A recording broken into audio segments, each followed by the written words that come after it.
Welcome to Two Therapists Talking. The hope for this podcast is to talk about important issues related to couples and individuals who are struggling in their lives with many different issues. I'm David Thompson, a marriage and family therapist. And I'm Sherie Christensen, marriage and family therapist. Please join us as we explore these issues together, and we hope you will learn and be enlightened along the way. Come find us at twotherapisttalking.com.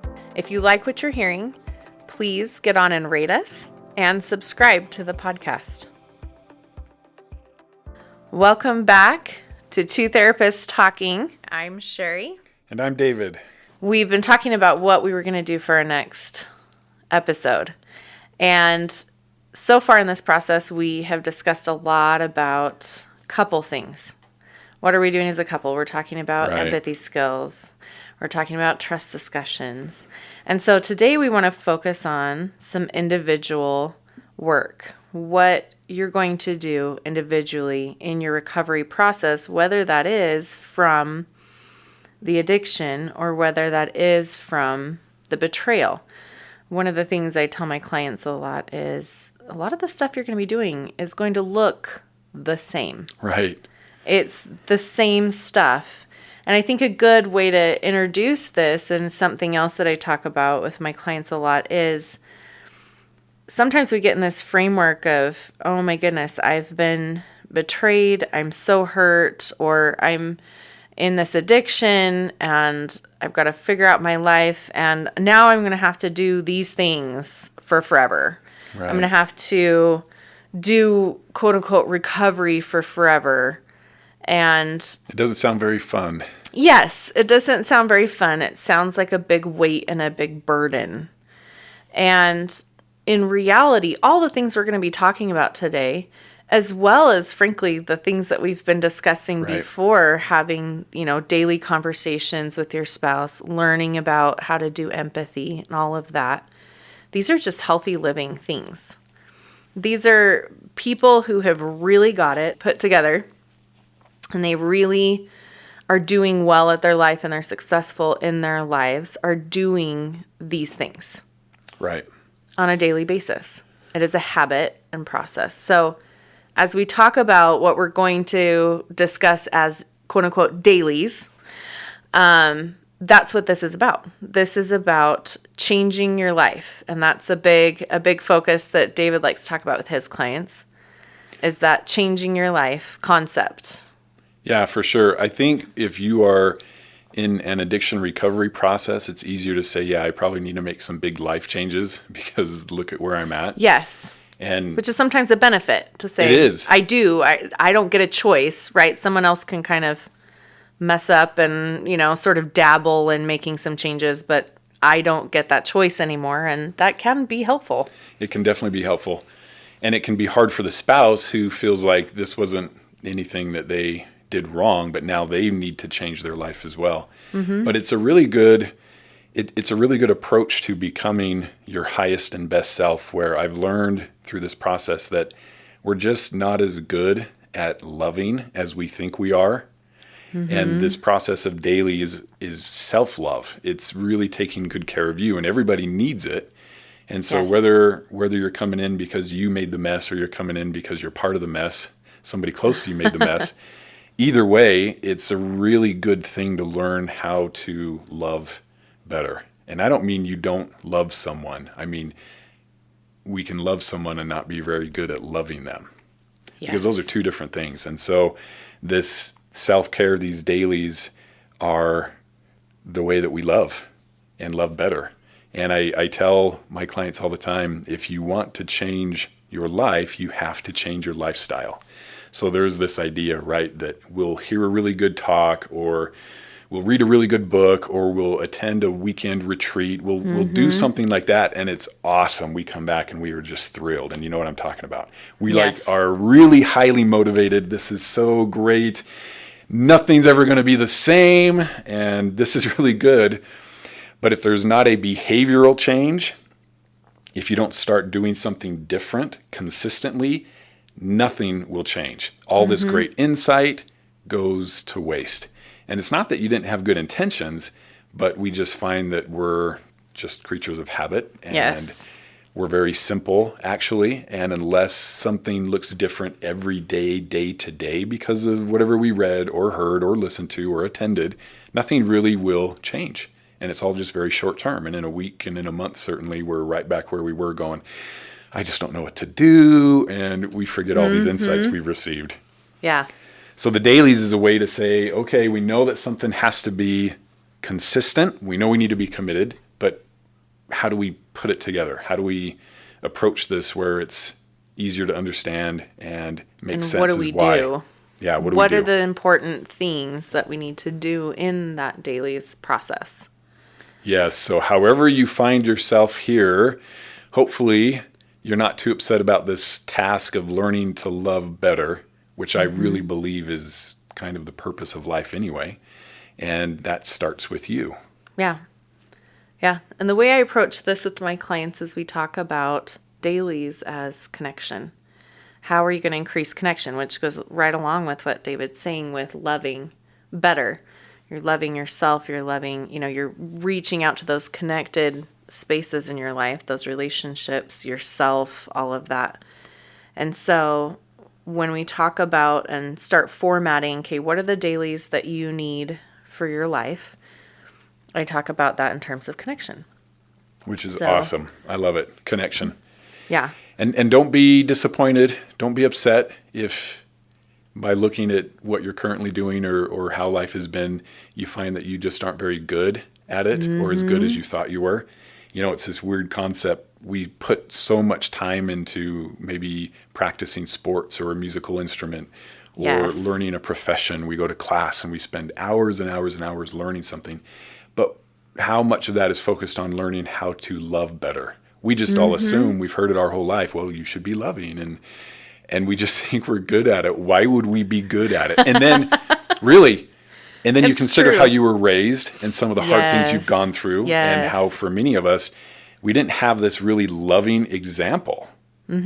We had love as transactional. We had love as conditional. If you do certain things, then I critical will love parents, for example, create inadequate children. So why would we be really good at loving, really? Yeah. And so this task of, hey, you know what? Maybe I haven't been very loving. You're not in trouble. It's not your fault. You didn't raise you, but you are responsible now. How would you know? And so what do we do? How can I be better at loving? And will it make a difference? So I love the connection. This is connection. And we're going to talk about to what and some of the how. Yes. But I'm excited for this podcast because it's become more and more the central focus in a lot of what I'm doing and talking to people about. So you have to really get down to that space of connection and love for yourself and other people. Yes. Good application. Yeah.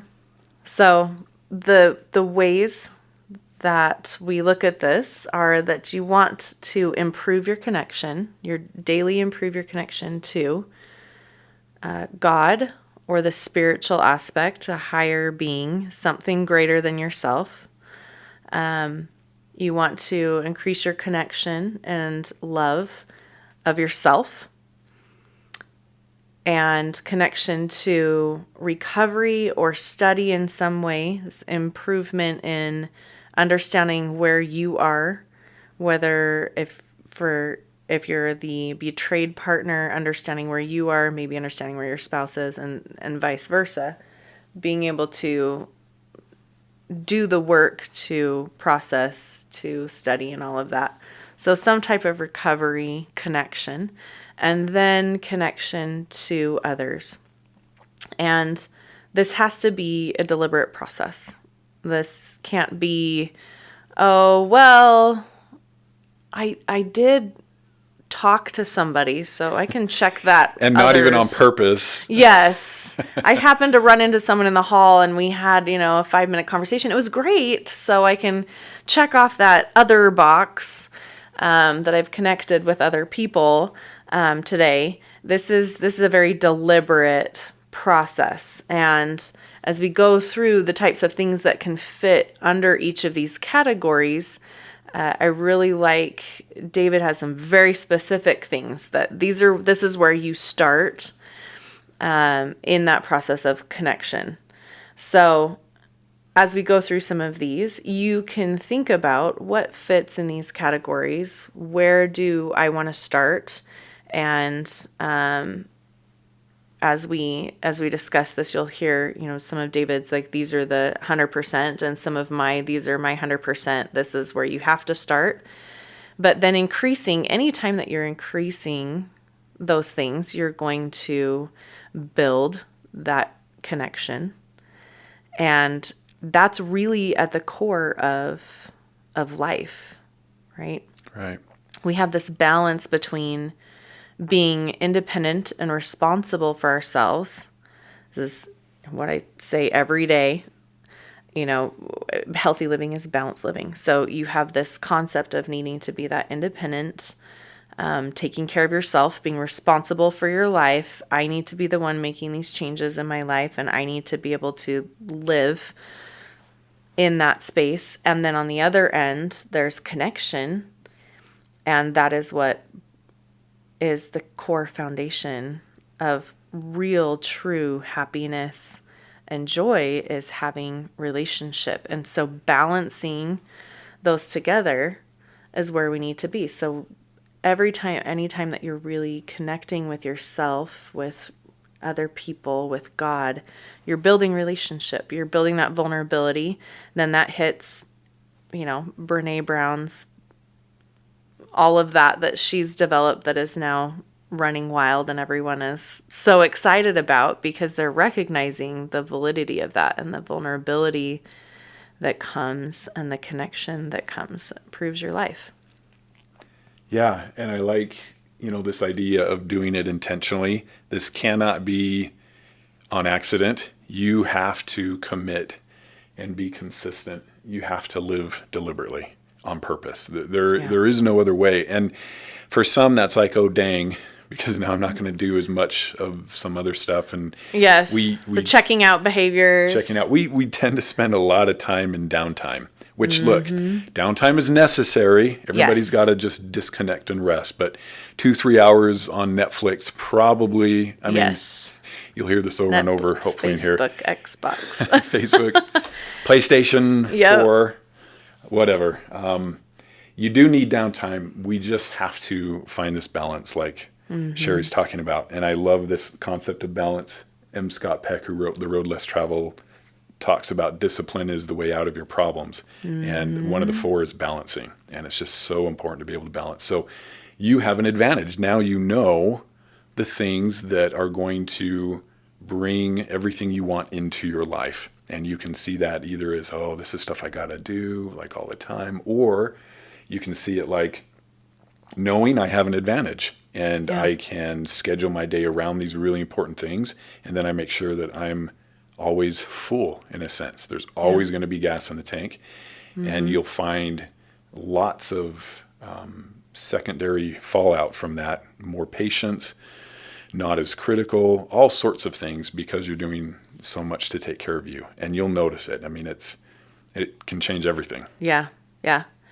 And that's another one of those concepts that we talk about a lot, is it takes the same amount of energy to do something on the front end as to deal with the fallout on the back end. And so it can be very easy to just go through and say it's easier and, to not do these things. I don't have time. I don't have the energy. I don't have the bandwidth to incorporate these things in my life. But in reality, you are taking time, energy, and bandwidth dealing with the repercussions of not doing this. And is that not true? I mean, how many times do you get toward the end of the day and you're like, I'm worn out, I'm too tired, I have nothing left? Yes. And then check out for 3 hours and or whatever it is that we do. And then you're more exhausted, you're frustrated, you're less patient, you're more apt to fall into unhealthy coping patterns, whether that's your addiction, whether that's whatever. You're constantly dealing throughout the day with the fallout of not living intentionally, of not connecting with yourself, with others, with God, all of those things. And so would you rather live in that space constantly overburdened, stressed, all of those things? Or would you rather live with the same amount of energy, that you've put out for it in that space of groundedness, centeredness, connectedness, vulnerability, peace, all of those things? It's not a hard choice, is it? It And isn't. especially when you consider that what brought you here, maybe to listening to this podcast, is some hard things have happened in your life. Yeah. And you likely feel out of control, and you likely feel powerless. And you think about, in order to reestablish safety, we become more controlling and more policing and more micromanaging. Well, which one of these is going to bring a better sense of safety? Yeah. If you're doing this on the front end and you're very deliberate and intentional about it, or if you're just exhausted, worn out, overwhelmed on the back end, that will Yes. feel out of control. Yes. And powerless. It always does. And you'll stay perpetually in this unsafe, not comfortable, discontent situation position. And that's just too hard. yeah. It's just too hard. We want to put gas in your tank every day, right? Like it's going to take the same amount of energy to put that gas in your tank every day as opposed to running completely out and you're on fumes and you're by the side of the road and you're 30 miles from a gas station and your kids are wondering why you haven't picked them up and your spouse And you is remember wondering. the reality of the situation that you're in. Yes. And all of these intrusive, unwanted thoughts are showing up about, well, what does it mean? And Now do I'm I really know stuck, what's and- going on? And has everything been a lie? And Yes. it's so hard. And you're trudging back for those, 30 miles with your little gas can. It's, which one, where would you rather be? Yeah. Where would you rather be? And it's so much easier to say this than it is to do this.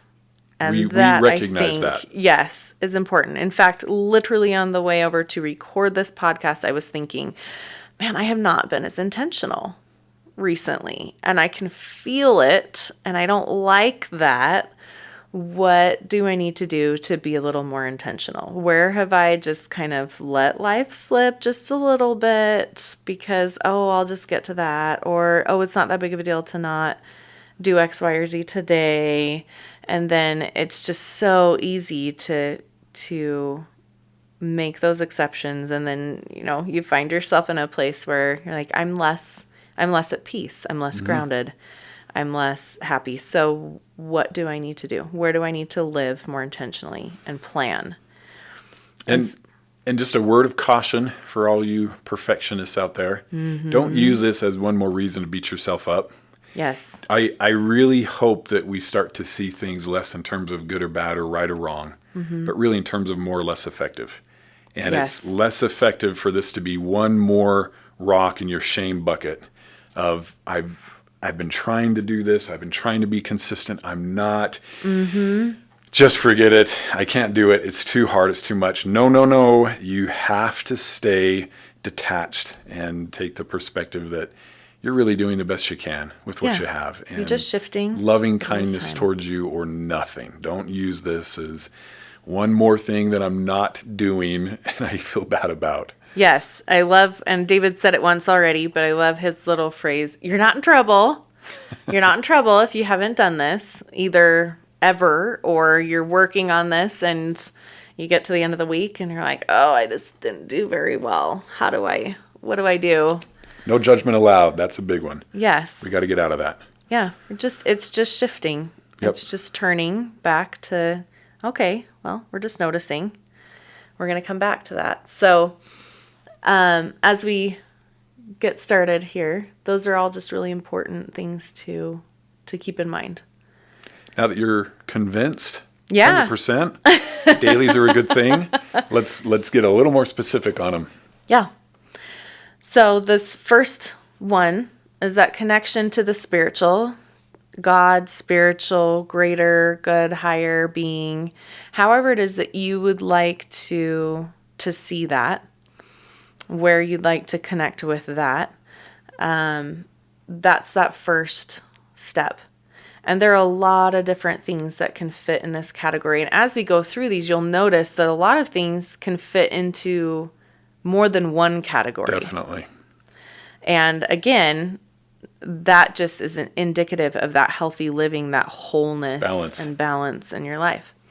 So what types of things fit under that category? Obviously, I think you can go with prayer.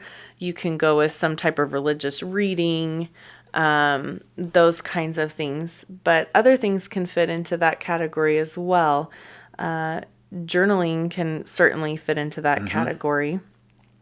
If you're connecting to the divine that way. I know a lot of my clients will like to write out their prayers or their connection with the divine.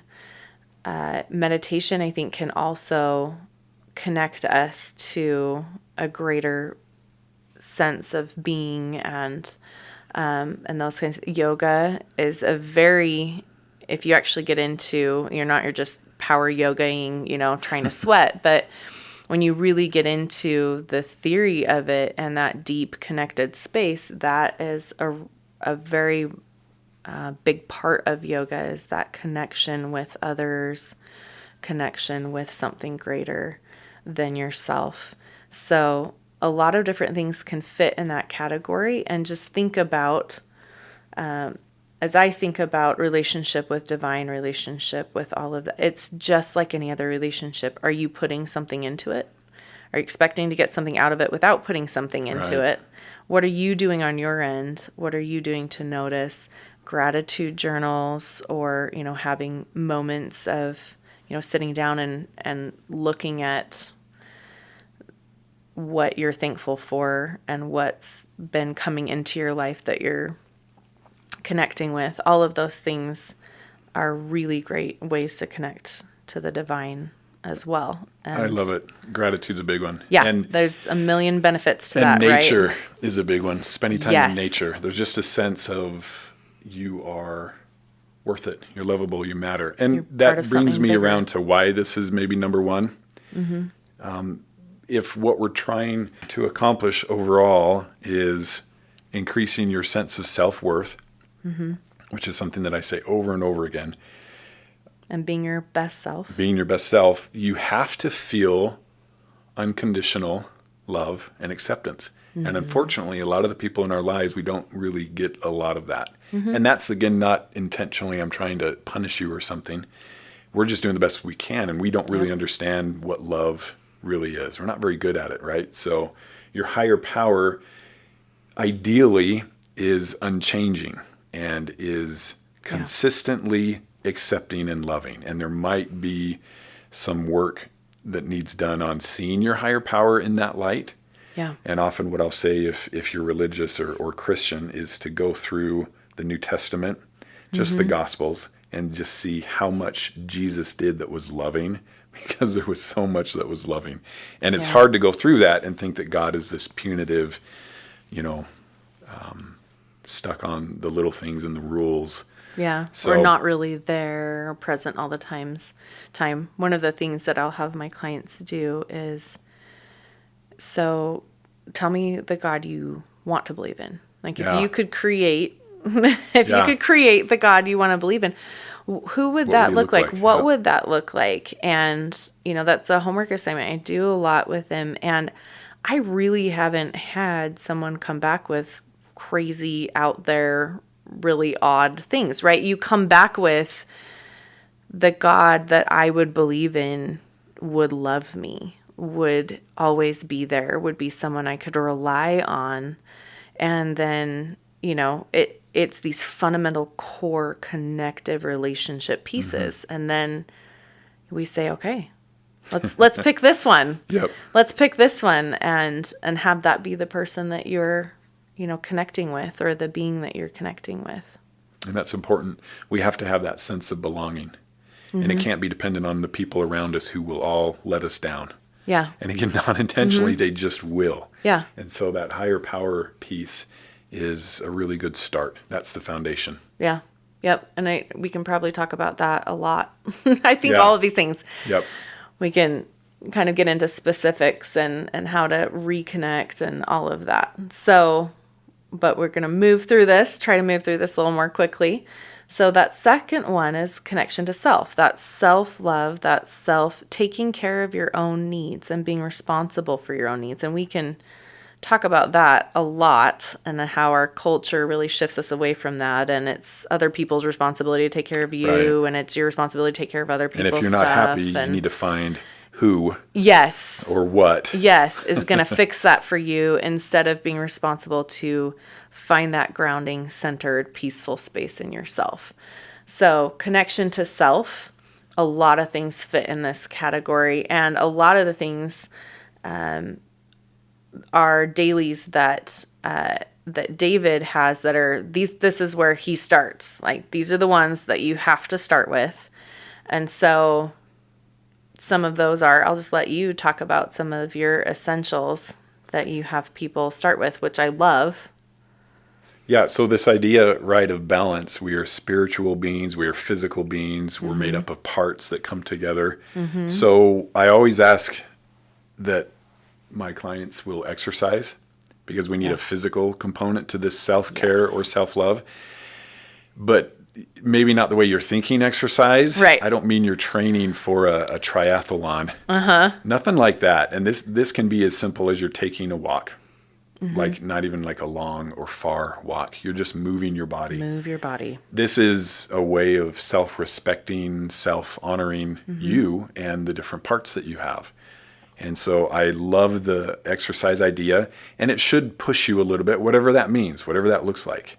Yeah. And mix it up.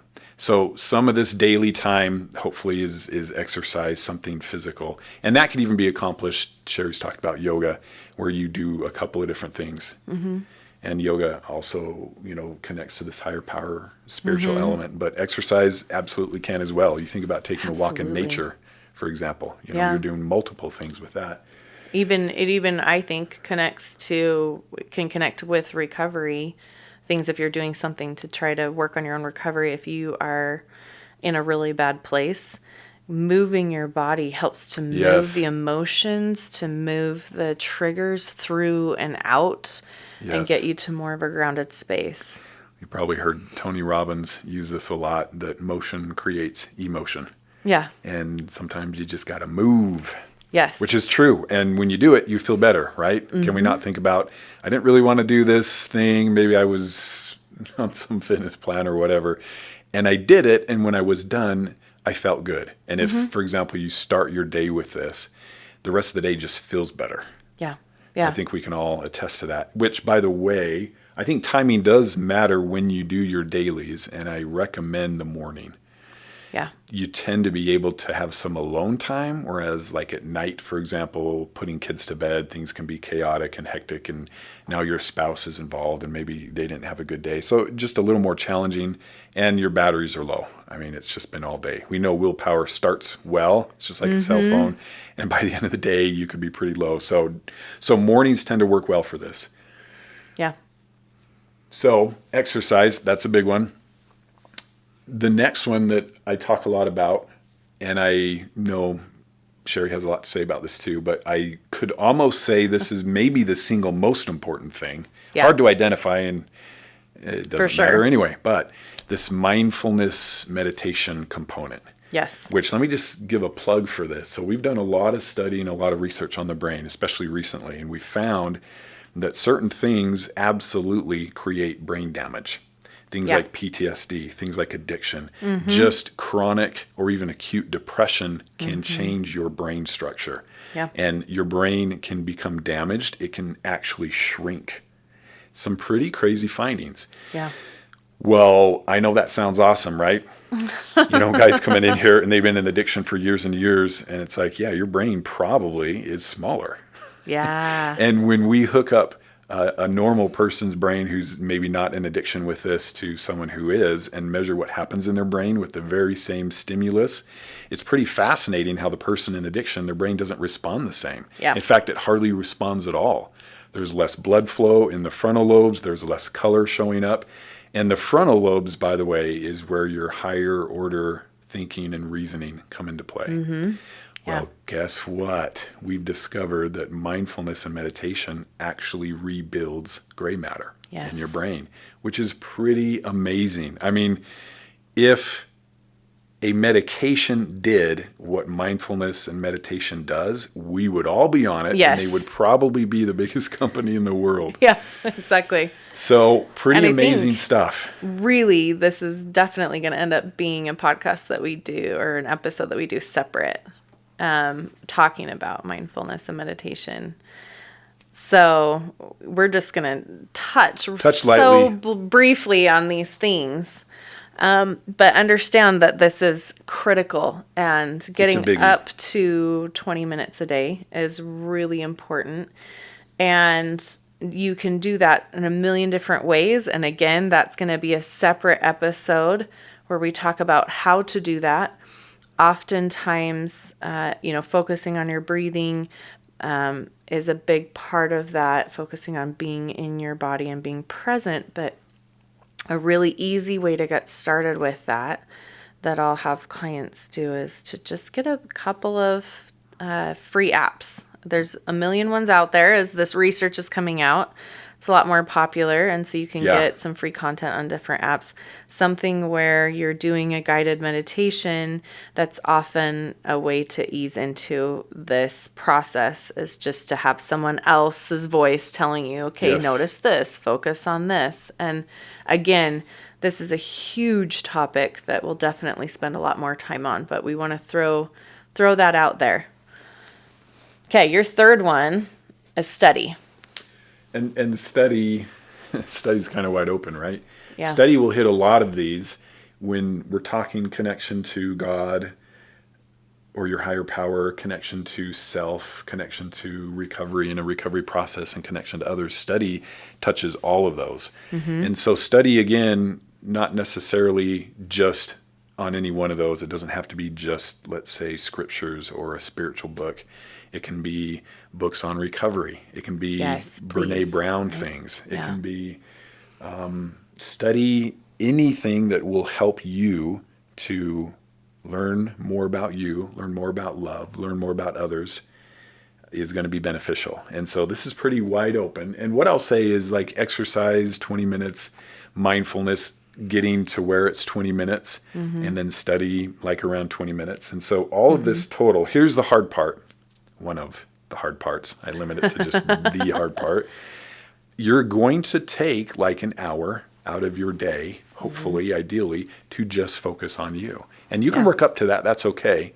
I don't think it really should be much more than that. We just have so much going on. I mean, if we're retired or something, we could probably do more. But most of us, we're not going to have a lot more time than that.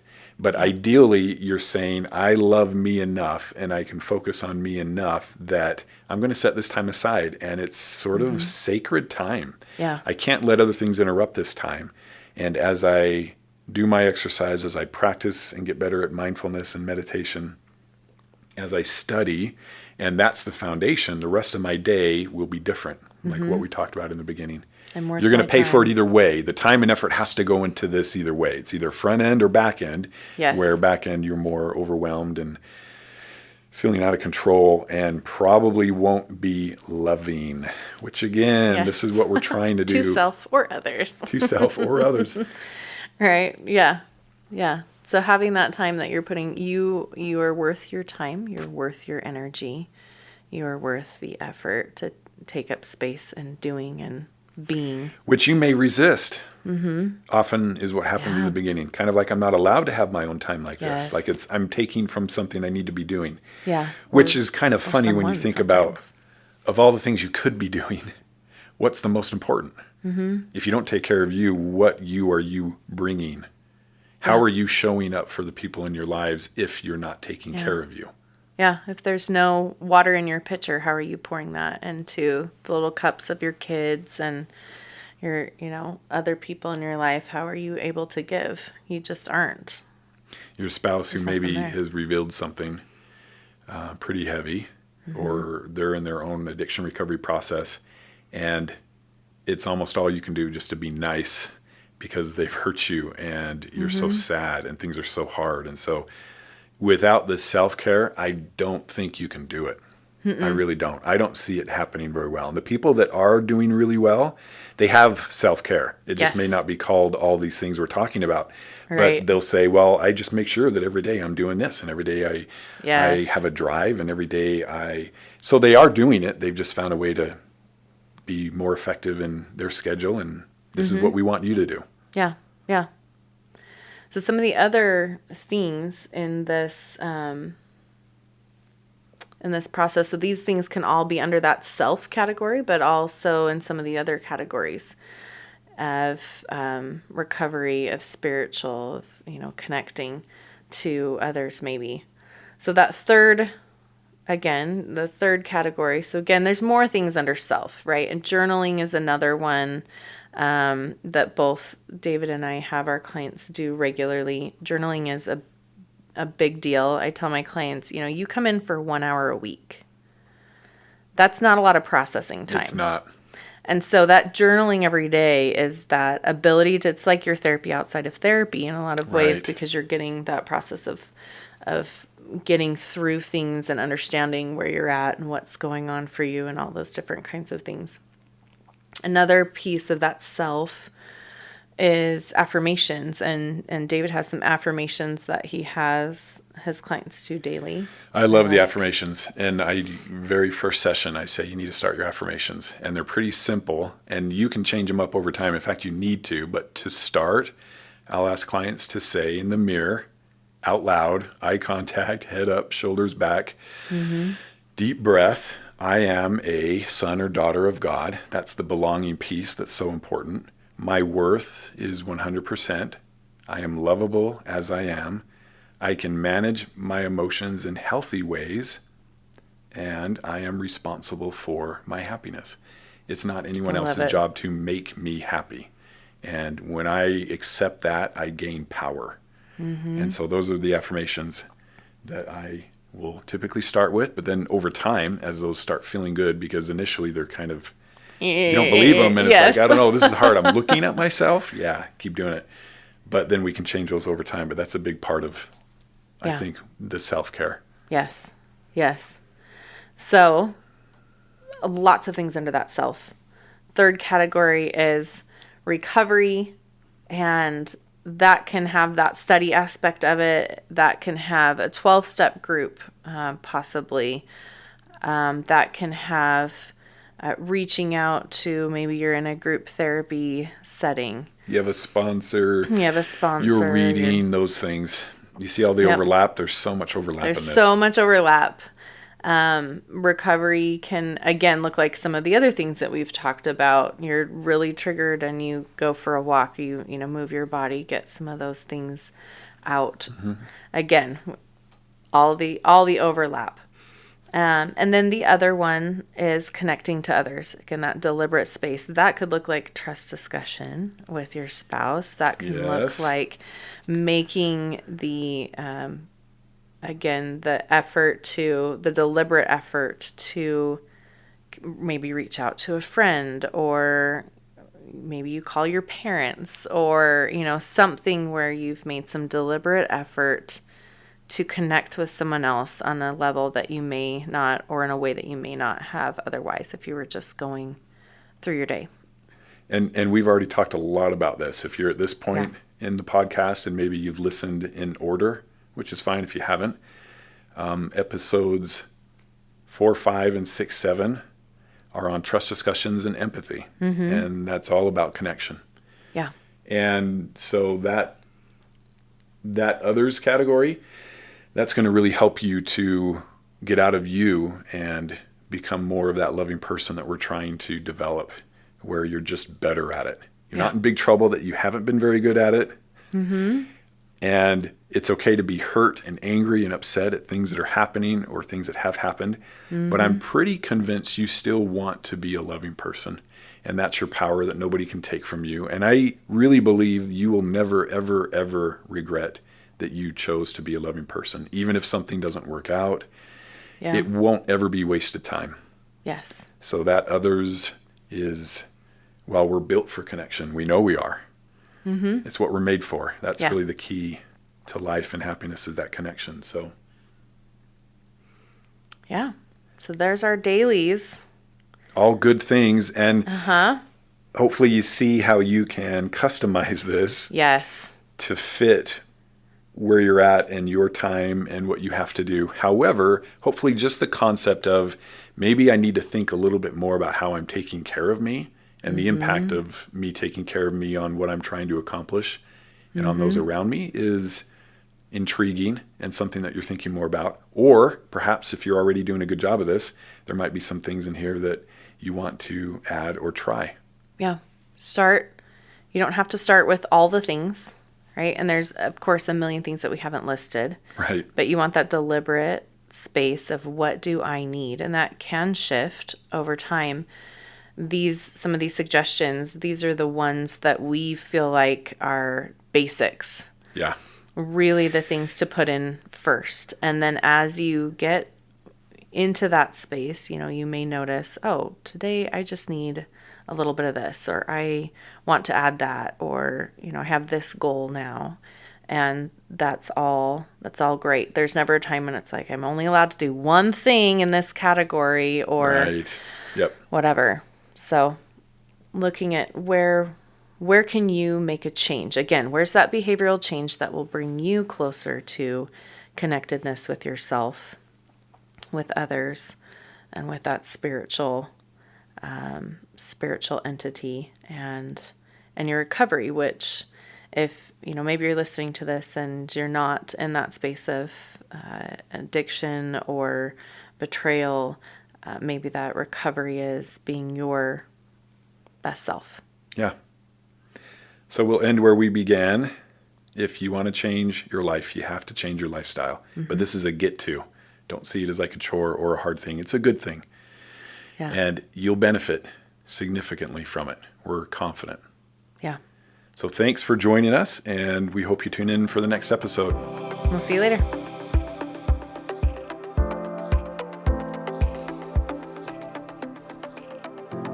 Thank you for listening to Two Therapists Talking. We look forward to sharing more conversations with you. Connect with us at twotherapisttalking.com or email podcast@twotherapisttalking.com. If you like what you're hearing, please get on and rate us and subscribe to the podcast.